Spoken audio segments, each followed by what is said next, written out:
Hello दोस्तों, कैसे हैं आप लोग। Welcome to Newton classes. और यहाँ पे हम लोग चालू कर रहे हैं जेल प्रहरी के प्रीवियस ईयर पेपर। तो हम लोग देखते हैं, यहाँ पे हम लोग पूरा जीके देखेंगे। तो सबसे पहले हम लोग देखते हैं यहाँ पे पहला क्वेश्चन क्या है जो 2018 के पेपर में आया हुआ था। वो था मध्य प्रदेश शासन द्वारा वर्ष में आपदा प्रबंधन संस्था की स्थापना की गई थी। तो आपको याद रखना है कि कब की गई थी। तो ये जो की गई थी वो की गई थी 1987 में। ठीक है, 1987 में की गई थी। इसी के साथ ही आपको याद रखना है कि ये आपदा प्रबंधन संस्थान का संस्था कहाँ पे इसकी स्थापना की गई थी। तो भोपाल में इसकी स्थापना की गई थी 1987 में। ठीक है, अगला क्वेश्चन है। अगले क्वेश्चन में क्या है, मध्य प्रदेश के उस शहर का नाम बताइए जहाँ प्रत्येक वर्ष धूप्रद समारोह का आयोजन किया जाता है। तो ये आपका याद रखना है, ये भोपाल में धूप्रद समारोह होता है।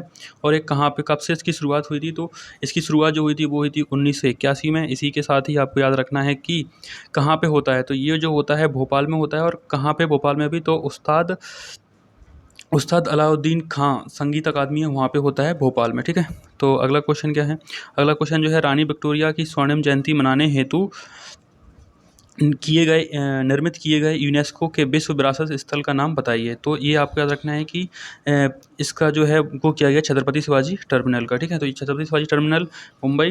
ठीक है, उसी के साथ ही आपको याद रखना है कि गेटवे ऑफ इंडिया कहाँ पे है। तो गेटवे ऑफ इंडिया जो है हमारा वो भी मुंबई में है। और कोई आपसे पूछे कि विक्टोरिया मेमोरियल कहाँ पे है, तो विक्टोरिया मेमोरियल जो है वो है कलकत्ता में। और इंडिया गेट कहाँ पे है, तो इंडिया गेट हमारा दिल्ली में है। आपको याद रखना है, रानी विक्टोरिया की स्वर्णिम जयंती मनाने हेतु निर्मित किए गए यूनेस्को के विश्व विरासत स्थल का नाम बताइए। तो वो क्या है, वो है छत्रपति शिवाजी टर्मिनल।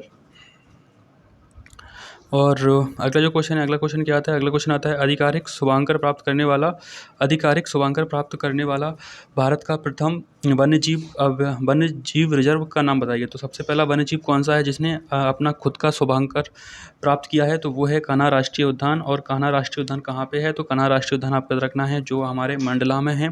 इसको राष्ट्रीय उद्यान कब बनाया गया था, तो आपको याद रखना है 1955 में बनाया गया था। इसी के साथ ही आपको याद रखना है इसको कि टाइगर रिजर्व में कब शामिल किया गया था। तो टाइगर रिजर्व में इसको शामिल किया गया था कब, 1974 में, 1974 में। इसी के साथ ही आपको याद रखना है कि रणथंभौर राष्ट्रीय उद्यान कहाँ पे है। तो रणथंभौर राष्ट्रीय उद्यान जो है वो है हमारा रणथंभौर राष्ट्रीय उद्यान जो है वो है हमारा राजस्थान में। और जिम कॉर्बेट राष्ट्रीय उद्यान जो है वो है हमारा उत्तराखंड में। और सरिस्का राष्ट्रीय उद्यान जो है वो है हमारा राजस्थान अलवर में।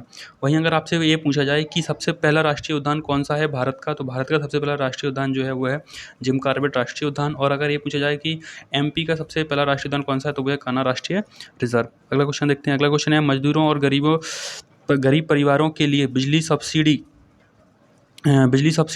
सब्सिडी देने हेतु मध्य प्रदेश शासन द्वारा 2018 में शुरू की गई योजना का नाम बताइए। तो इसके लिए जो योजना चलाई गई थी वो चलाई गई थी संबल योजना। ठीक है, संबल योजना चलाई गई थी। संबल योजना जो चलाई गई थी वो हमारे उस टाइम पे मुख्यमंत्री जो थे वो थे हमारे शिवराज सिंह चौहान जी के द्वारा चलाई गई थी। लेकिन जैसे ही 2019 में, या फिर मैं बोलूँ कि नई सरकार जो बनी हुई थी वो कांग्रेस की बनी हुई थी। और हमारे जो मुख्यमंत्री जो थे कमलनाथ जी ने इसकी जगह पर एक नई योजना चलाई हुई थी, नया सवेरा योजना। उसकी शुरुआत जो हुई थी जून 2019 में हुई थी। संबल योजना की जगह कौन सी योजना चलाई गई थी, नया सवेरा योजना। और इसके बाद जब हमारी फिर से बीजेपी की गवर्नमेंट बन गई है, तो बीजेपी गवर्नमेंट ने फिर से संबल योजना को चालू किया है। तो वो उसकी डेट है 5 मई 2020। आपको ये याद रखना है।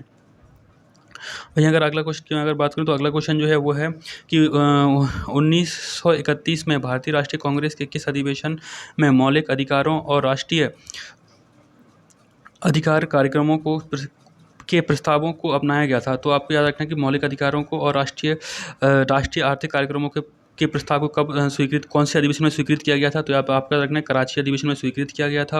1931 का अधिवेशन था, कराची में हुआ था। और इसके अध्यक्ष कौन थे, तो आपको याद रखना सरदार वल्लभ भाई पटेल जो थे इसके अध्यक्ष थे।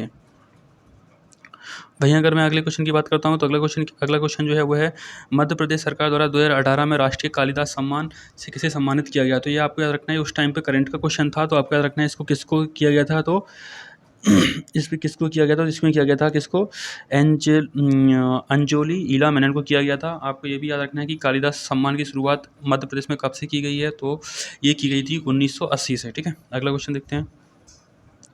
अगला क्वेश्चन की बात अगर मैं बात करता हूँ, तो अगला क्वेश्चन क्या है, दिल्ली में स्थित कमल लोटस टेम्पल किस धर्म के अनुयायियों का पवित्र स्थल है। तो ये आपका रखना है, बहाई धर्मों का स्थल है ये। और एक बहाई क्या है, एक ईरानी धर्म है जो कि हमें सभी धर्मों को मानने की स्वतंत्रता देता है। आपको ये भी याद रखना है। वहीं अगर मैं बात करूँ अगला क्वेश्चन क्या है, तो अगला क्वेश्चन है 2017 में मध्य प्रदेश के किस हिस्से में दुनिया का सबसे पुराना शैवाल जीवाश्म खोया गया है? तो ये आपको याद रखना है कि ये जो मिला हुआ एक करंट का क्वेश्चन था और एक करंट क्वेश्चन, तो इसका आंसर होगा चित्रकूट। आपको याद रखना है, आ सकता है क्वेश्चन 2017 में मध्य प्रदेश के किस हिस्से में दुनिया का सबसे पुराना शैवाल जीवाश्म खोया गया है, तो वह है चित्रकूट में। वहीं अगर अगले क्वेश्चन की अगर मैं बात करता हूँ तो अगला क्वेश्चन क्या है, मध्य प्रदेश राज्य में राज्य आनंद संस्था के समान निकाय के अध्यक्ष कौन होता है? तो ये आपका रखना है कि इसके जो निकाय का अध्यक्ष जो होता है वो होता है हमारे राज्य के मुख्यमंत्री होंगे, ठीक है। तो अगर आपसे ऐसा क्वेश्चन पूछा जाए कि सबसे पहले राज्य आनंद संस्था का निर्माण किसने किया है, तो वो हो जाएगा एमपी, और इसका अध्यक्ष कौन होता है, तो जो राज्य के मुख्यमंत्री रहते हैं, जो कि हमारे उस टाइम पे जो थे शिवराज सिंह चौहान जी थे, तो उस टाइम पे अध्यक्ष जो थे वो शिवराज सिंह चौहान जी थे।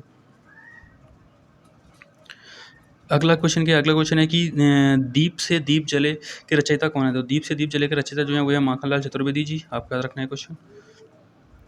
भैया अगले क्वेश्चन की अगर मैं बात करता हूँ तो भारत सरकार और आरबीआई के बीच मौद्रिक नीति ढांचे पर समझौते का निम्नलिखित विकल्पों में से कौन सा एक लक्ष्य है? तो ये आपको याद रखना है क्वेश्चन है, इसका आंसर जो होगा वो होगा मुद्रास्फीति।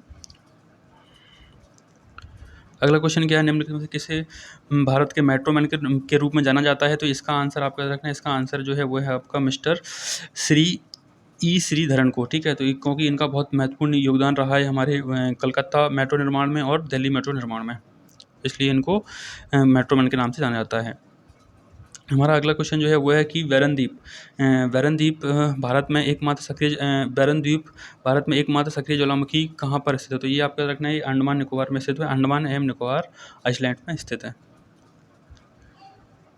वहीं अगर अगला क्वेश्चन जो है हमारा वो है कि भारत के किस शहर में चार मीनार स्थित है? तो आपको पता होगा हैदराबाद में चार मीनार स्थित है।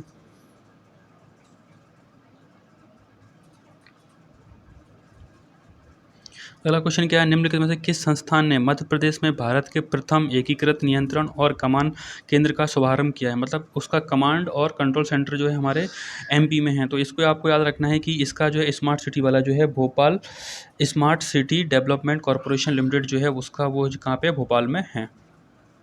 भैया अगर मैं अगले क्वेश्चन की बात करता हूँ तो अगला क्वेश्चन जो है वो है बाण सागर परियोजना किस राज्य में संयुक्त उद्यम नहीं है? तो आपको क्वेश्चन थोड़ा ध्यान से पढ़ना है। कभी कभी हम लोग उल्टा क्वेश्चन पढ़ लेते हैं और हम लोग देखते हैं कि कौन से राज्य सम्मिलित हो, जल्दीबाजी में क्या हो जाता है, क्वेश्चन गलत हो जाता है। तो आपको यहाँ पे क्या दिया गया है, यहाँ पे बोला गया है कि कौन सा राज्य सम्मिलित नहीं है इस परियोजना में। तो इस परियोजना में आपको याद रखना है कि पहले तो आपको याद रखना है किस किस की है ये परियोजना।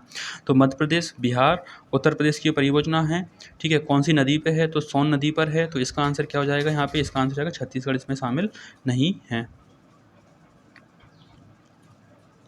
अगर मैं अगले क्वेश्चन की अगर मैं बात करता हूँ तो अगला क्वेश्चन जो है हमारा वो क्वेश्चन क्या है, पश्चिम बंगाल में हावड़ा ब्रिज किस नदी पर बनाया गया है? तो आपको याद रखना है कि ये जो है हुगली नदी पर बनाया गया है हावड़ा ब्रिज। इसी के साथ ही आपको याद रखना है कि हुगली नदी